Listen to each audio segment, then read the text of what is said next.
पंजाब में जट और दूसरे राज्यों में जाट नाम से संबोधित की जाने वाली जाति वर्तमान समय में सबसे प्रतिष्ठित जातियों में से एक मानी जाती है। जाट क्षत्रिय समुदाय के अभिन्न अंग माने जाते हैं।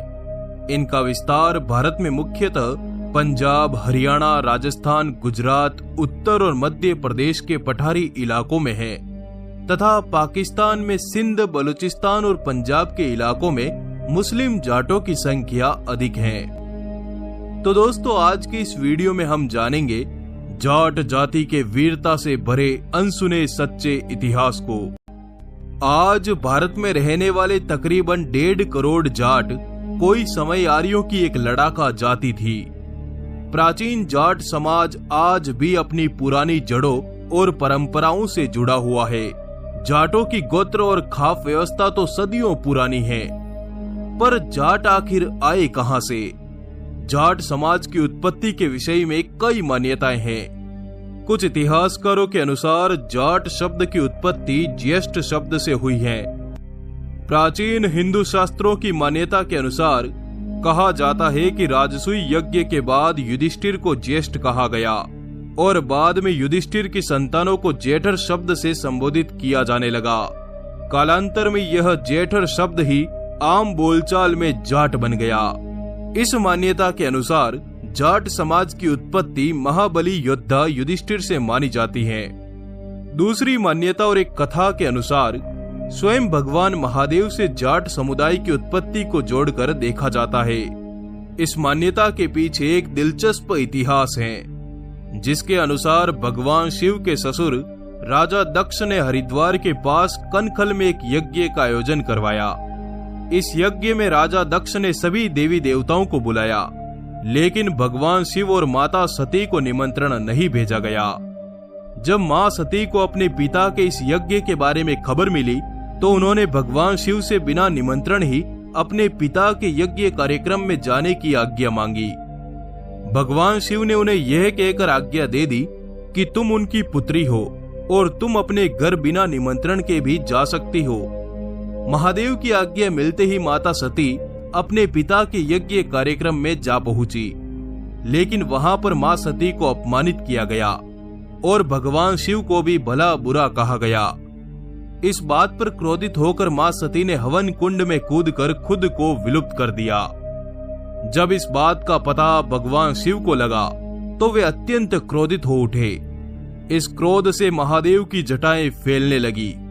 उन्होंने इन जटाओं को जोर से घुमाया और बड़े वेग से धरती पर गिराया, जिससे एक बलवान योद्धा उत्पन्न हुआ, जिसका नाम वीरभद्र रखा गया। वीरभद्र यज्ञ आयोजित किए जाने वाले स्थान पर जाकर नरसंहार करता है और भगवान शिव के ससुर राजा दक्ष का सर काट देता है।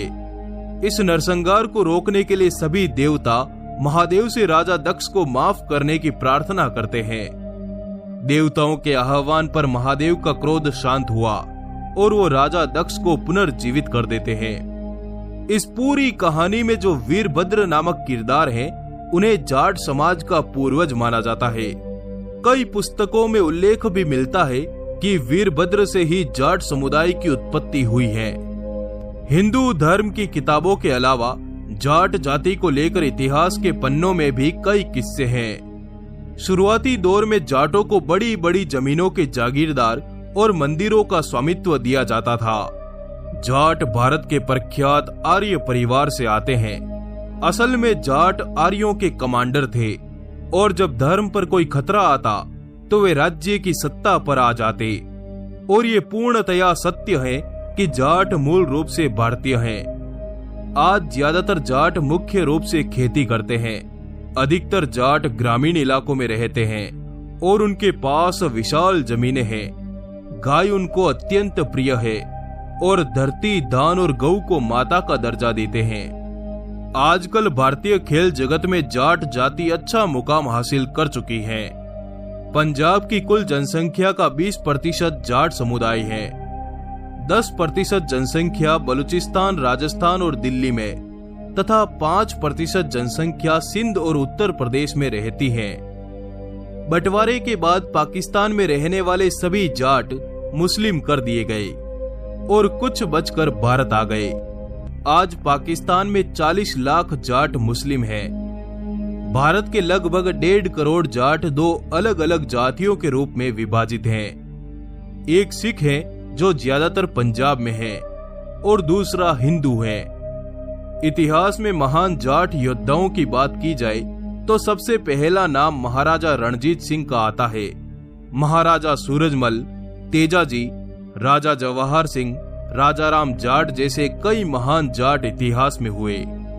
जाटों का रक्त संबंध मुख्यतः नागवंशी और चंद्रवंशी आर्यों के साथ है। ब्राह्मणों, राजपूतों और जाटों की गोत्र सदैव आपस में मिलती है, जिससे ये अंदाजा लगाया जाता है कि इनके प्राचीन पूर्वज एक ही हैं और पुराने दौर में इन्होंने आपस में अपने वर्ण को भी बदला है। महाभारत के युद्ध के समय सिंध का पूरा इलाका जाटों के नियंत्रण में था।